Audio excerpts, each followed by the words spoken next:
Well, the Paris Olympics are in the rearview mirror, and as we await for the Paris Paralympics to start, we have Mihir Vasavda, who's come back to, I don't want to say Earth, he's come back to India and civilization. If you want to downplay your stint in Paris as that, Mihir has come back to India, and that kind of gives us a chance to look ahead at, I guess, one of the topics that are very close to the hearts of Vinayakk and Mihir at the same time, Indian hockey, and the kind of progress that they've made over the last couple of, I think, almost a decade.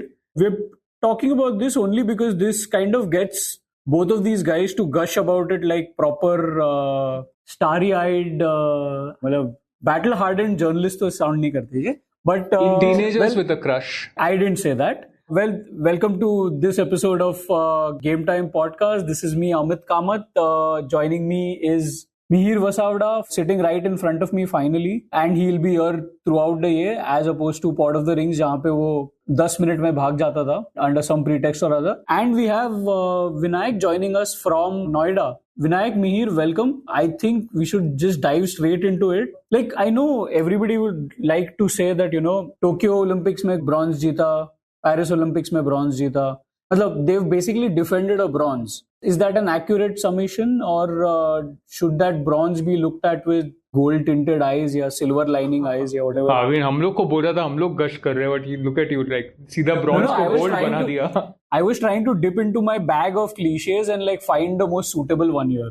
Yeah, I don't think that cliche although works here. Not gold tinted eyes, I guess. I'm sure Vinayakk agrees with me despite whatever we'll be sounding like right now. But I mean, yeah, in a way they have defended the bronze. Yes, technically they have. It's like they had to really, really fight for this bronze, and not just the 3 matches, right? It's the entire arc from Tokyo to Paris, the 3 years. And I mean, we've touched upon this before.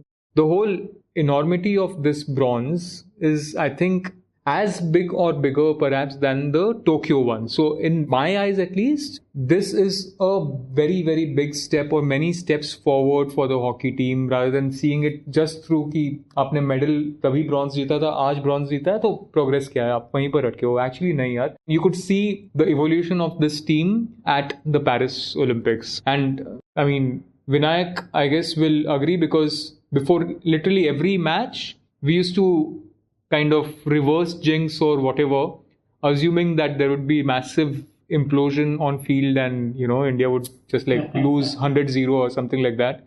And it never happened. So I guess that was a big improvement to Vinayakk. Yeah. First of all, Mihir, did you just say teenagers with a crush? That usually ends only one way. Experience. So hope there is... I mean, the Indian hockey storyline until now ended only one way. So... Okay, so let's see how that goes in the next few months. I hate to interrupt, but I just like to point out that all 3 of us here probably don't remember when we were teenagers last. So we don't know how crushes ended at that era. Yeah, it's true. Yeah, true. Fair enough. Yeah. Anyway, no, I agree. So I think the fact that this feels slightly better than the Tokyo bronze is also because for the team it feels worse. I don't know if that makes sense. The team, actually, quite a few people who spoke about the Paris bronze were like, bronze is great, but could have been better, right? That sense I got during the felicitation that Srijesh had here. Almost everyone who spoke had that sense. Even Fulton immediately after the match, Harmanpreet after the games, they were like, yaar, gold ho sakta tha, right? And that feeling of that, the Paris bronze being somewhat underwhelming, I think says a lot about this team compared to what we felt in Tokyo. Tokyo felt special because we were almost, I guess, happy to be in the bronze medal match, if that makes sense. After all these years, to win within one match of winning a bronze was itself special, and they ended up winning it, beating Germany and all that. It felt like a momentous occasion. Here, there is still a genuine sense of disappointment that it could have been better. I mean, that semi-final, we still, that day when immediate first reaction of both of us, I remember after that Germany semi-final was one of, whoa, what did we just see, right? It was one of those best high-stakes knockout matches that India have played in a long time, and small margins, they missed out on the final. So I think that sort of sums up, I think, how this Paris bronze weighs. Whether it's gold-worthy or not, I don't know, but it definitely feels like few steps forward, like you said.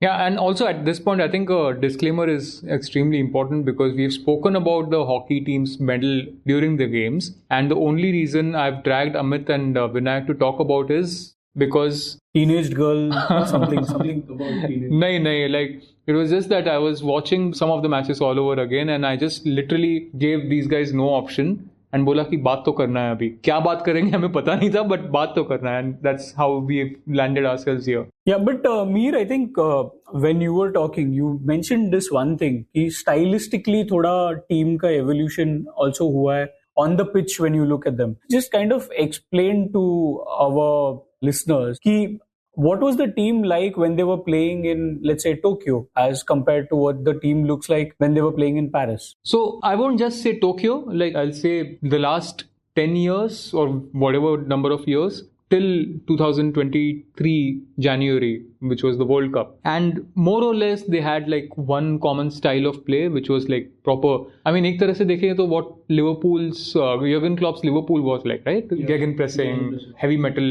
वो लोग football खेलते हैं, heavy metal, hockey खेलते हैं. It used to be crazy, fast-paced counter attacks. You get the ball and without thinking, you just like run forward, you reach the opposition D and then try to figure out what's to be done. Like the pace of the hockey used to be really good. And I won't lie, that Indian hockey team was a thrill to watch, but they often ran into walls, which a lot of teams used to exploit. You know, say teams like Belgium, not like we've started beating Belgium now, but we used to run into walls against Belgiums and the lower ranked teams like Royal India, who knew that you just kind of block the D, block the entries, and India could be frustrated. Yeah. Canada was an example from the Rio Olympics, the Canada draw. So there used to be instances like those where India didn't have a plan B. Yeah. And that lack of plan B was one of the reasons why India also didn't progress beyond the crossover matches at the World Cup, which they hosted last year. Now, what we saw of India at the Paris Olympics was extremely refreshing because they had like not one but multiple plans. The first plan, which Craig Fulton said, was to get 7 points in the group stage matches, which would ensure they are in the quarterfinals. Now, for those 7 points, there was absolutely no sexy hockey. There wasn't any stylish play. It was just to get the job done. And the way Fulton's team have played is to, like Vinayakk and I keep kind of mocking it in a way, but the buzzwords that Fulton uses to have control, to avoid chaos, you know, to defend, quote unquote, defend to win. And that's what they did. Once they got those 7 points, and they actually got 7 because they ended up dropping points against Argentina. But once they got that, you could see the team evolving as matches progressed. So against Australia, it was almost like, you know, they were liberated. You could see they were playing fire with fire. Australia are a team that likes to attack. So India kept on attacking more. Usually you see India kind of going into a shell when they're playing against Australia, which wasn't the case this time. They kind of went all out. Australia, of course, weren't really, I don't know, they weren't rattle, but they weren't defending too well in the tournament. And India, for a change, took advantage of that. So that was the first stylistic change that we saw in the team. Then came the quarterfinal against Britain, where you literally, I mean, so Britain were man-marking Indian players everywhere. Yeah. And they were literally making life very tough for them to move around freely with or without the ball. Then that whole Amit Rohidas incident happened. India were down to 10 men for the rest of the match. And you saw an Indian team defending, I don't think, when was the last time? The last time I saw an Indian defend so well was the women's team against Australia in Tokyo. Yeah. That level of very good defending, flawless. You had 3 layers inside India's 25 yards and pushing Britain to corners of the pitch and not allowing anything to the center. So Britain, they reverted to a very defensive style. Then came the semi-finals against Germany, where, like Vinayakk mentioned, they were like so good that sometimes you literally had to rub your eyes to see ki, matlab, itna acha koi kaise khel sakta hai, kind of a thing. Very stylish, very fast. And it wasn't that, you know, they played only one way. Against Germany, they started with full press. They went to half court, then again went to 3/4 press. So they were kind of really mixing things up. And against Spain, like in a high pressure match, you don't see an Indian team come back. You know, they go a goal down, they score 2, and without any fuss. Like at no point in that match did they really look uncomfortable or under pressure, even when Spain were attacking. Which speaks to a little bit about their, like we've spoken about their stylistic evolution, but also their mentality evolving in a sense. Yeah. Because otherwise, let's say अगर हम कोई और era में एक Indian hockey team देख रहे होते हैं and we see that an Indian hockey team has fallen one player down, we know that, you know, there are 3-4 goals that we are going to concede before Hosh, matlab, Samale and all that. And this Britain team was a medal contender. So yeah, and in fact, Matlab, we had all of those stats coming in during the game where they were telling us that, Great Britain is great with penalty corners. They are going to kill you with penalty corners. And we had suddenly lost our first rusher who was the first line of defense in penalty corners. So all of those things should have played on their minds. And next thing you know, you have India only scoring through a penalty corner because Harman had slotted his PC in. And then again, they kind of see these guys level, but they didn't crumble. They took it till the shootout and then managed to so that also kind of speaks a little bit maybe about how they've changed, how secure they are. Vinayk, what were your other takeaways maybe from the team? I think we've spoken a lot about, your Shrijesh, Harman as the captain. But the other players that stood out for you, you wrote a beautiful piece about one of the unheralded players of the team. So just maybe you want to talk about that?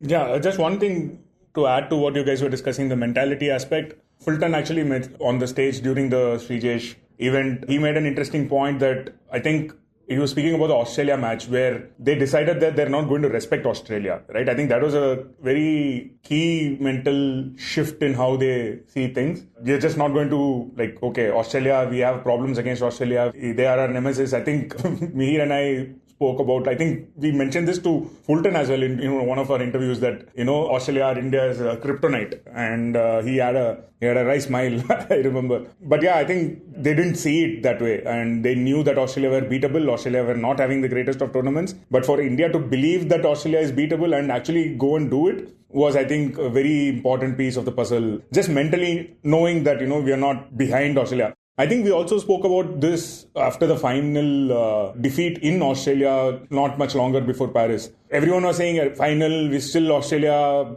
are far ahead of India and all that. But there was a sense that India were much closer to Australia than before. Even though it was a final defeat, apart from the first match, India had a lead in all 4 of the matches that they just couldn't hold on. There were the mistakes that we kept speaking about. But that final series actually told us that, India are not that far behind Australia and they're not invincible for sure. So I think all these kind of played a part eventually in Paris. I think that's kind of where we need to give Fulton the biggest credit because he kept tinkering, kept fine-tuning, he kept adjusting his tactics, experimenting with players' positions. Mihir, I think, wrote about that during the Pro League as well when he was in Odisha, on how players keep rotating on the field, playing out different positions, so that they're not, when push comes to shove in Paris, they're not left behind. I think that was a very crucial aspect of the whole preparations towards Paris. I think Fulton has nailed that aspect. Vinayk, so just, since you mentioned that bit, one thing that we saw in Pro League in Rourkela and which Fulton tried to implement over here, and that again speaks a lot about the flexibility that the players have right now, is the Britain match is a great example because when the match started and it was 11 versus 11 conventional, Harmanpreet was playing like an advanced defender.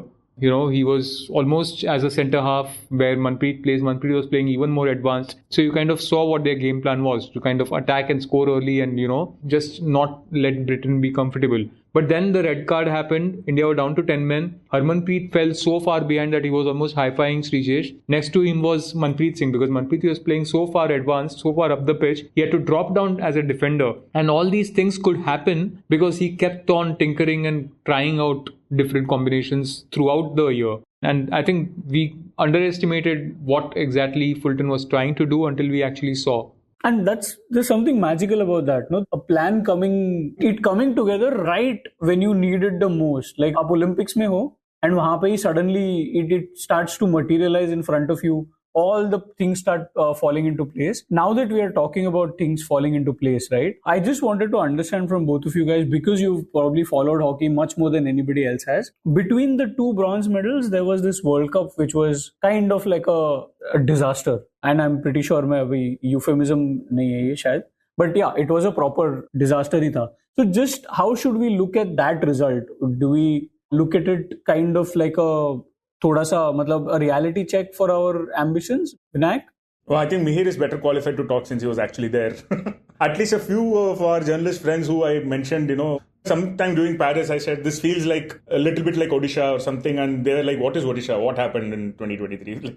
It's like that 2007 Cricket World Cup that I think Indian cricket fans have removed from their memory. Yeah, but Mihir, I think one of the things that in our Harmanpreet piece that we had written was on his way out, I think Graham Reed did quite an important thing in saying that, there is a mental issue that these guys need to overcome. He wasn't blaming the players, but he was like, I thought I could be the guy, which I clearly wasn't able to be. I think Mihir was there in that press conference, that explosive one where he said, we have a mental conditioning issue. And I think Fulton came in and addressed it right away, right, Mihir? I think that was like what kind of where we spoke about the mentality aspect of it with Upton. Yeah, so it eventually turned out to be his exit interview sort of thing, Graham Reed's after the World Cup. And to give some context, so India went into the World Cup at home with this huge excitement that they'd won an Olympic medal after 30, 40 years and all those things. And they were okay during the group stage, and they were playing New Zealand in the first knockout match for a place in the quarterfinals, and they lost after leading and stuff.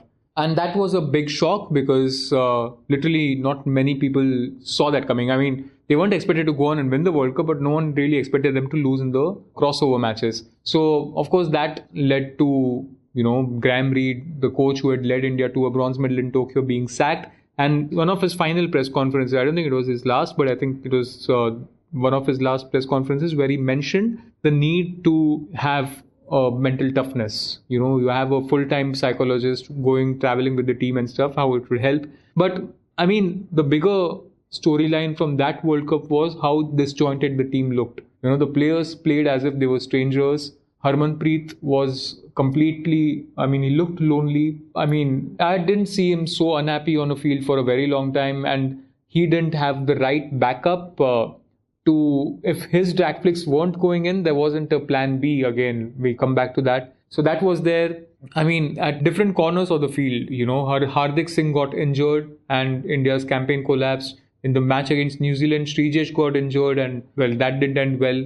So at that point, it looked like wo jo ek momentary high tha after the Tokyo medal, everything was, that's it was collapsing. Yeah. There was no juniors coming through because the Junior Hockey World Cup had finished just a couple of months before the senior one, and India didn't really do extraordinarily well there. So it looked all bit gloomy, but credit to Fulton, the way he turned around the whole thing.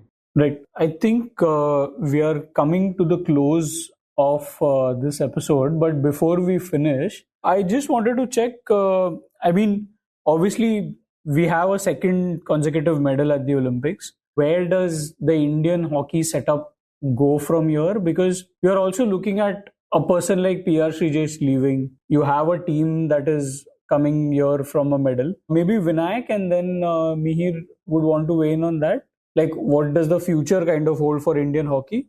You are threw it to me in the last question. I completely forgot about the other players in the squad that kind of stepped up. Yeah, one of the things that we've written in the last week is a piece by Namit, who caught up with Abhishek in Delhi during the Srijesh event. And it was also telling what he said. He thought he didn't have a good tournament. To say that after, scoring two fabulous goals against Belgium and Australia, I think kind of tells you where this team sees itself. And Abhishek, I think, a fair assessment of Abhishek's campaign would be mixed. I think 2 goals from India's main forward is not the greatest return, but he did all right, I thought. But that he himself sees it as a low return, I think that is important because I think Abhishek is kind of the fulcrum of the attack going forward. I have huge expectations from him. He had a very good Asian Games, didn't really have a great lead up to Paris, I think, but he did step up in that match against Australia big time. And even in the Germany match, I thought he played quite well,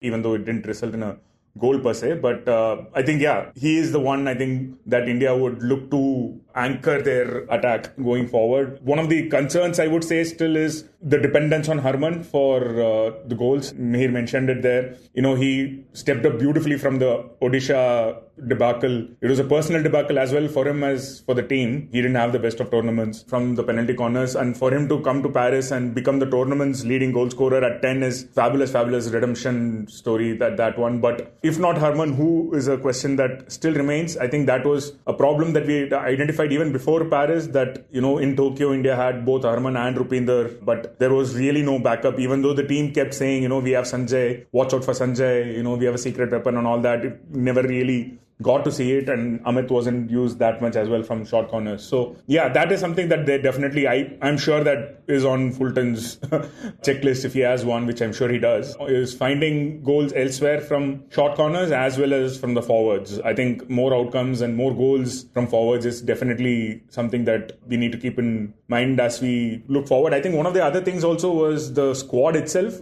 Speaking to Fulton in Bangalore before they left to Paris, he said that the most difficult decision was to leave out Arijit Singh Hundal, tall young forward who is one of those unique sort of, you don't necessarily pin him as like a very attacking forward because he's just so tall and, not a build that we see in Indian hockey, but he's a very non-Indian forward in that sense. And will be interesting to see how he integrates into the team going forward. I think, that's kind of where we need to improve going from here, not just depend on Harman for goals. And obviously, goalkeeping is going to be something that we'll keep an eye on. Mihir?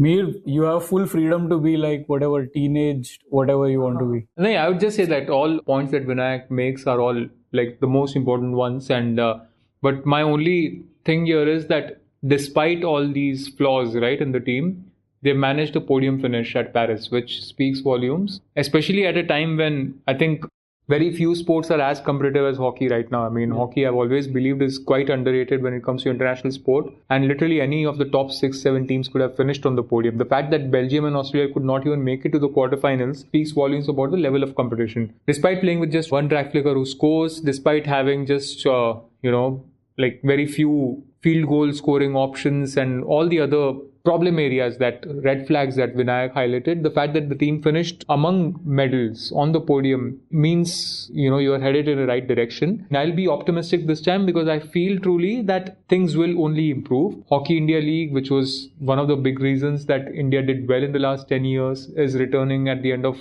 24 and early 25. So that's going to be hopefully a big boost.